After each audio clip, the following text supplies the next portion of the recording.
रवी news 9 मराठीमध्ये आपले सहर्ष स्वागत आहे। फाट्यावर भीषण अपघात, 2 ट्रकची जोरदार धडक, 1 ट्रक पलटी।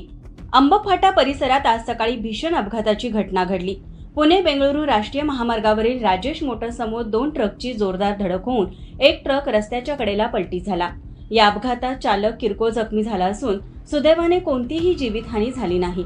मिळालेल्या माहितीनुसार रिलायन्स मॉलमधून माल भरून निपाणीकडे जाणारा ट्रक अंबफाटा येथे रस्ता ओलांडत असताना पाठीमागून भरधाव वेगाने येणाऱ्या दुसऱ्या ट्रकने त्याला जोरदार धडक दिली।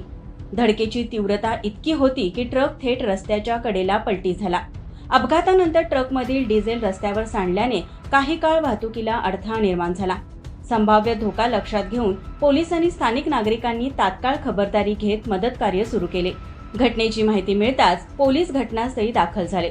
अपघातग्रस्त वाहन हटवून महामार्गावरील वाहतूक सुरळीत करण्यात आली। या अपघातामुळे काही काळ वाहतूक संथ गतीने सुरू होती। दरम्यान अपघाताचे नेमके कारण काय याचा पोलिसांकडून पुढील तपास सुरू आहे।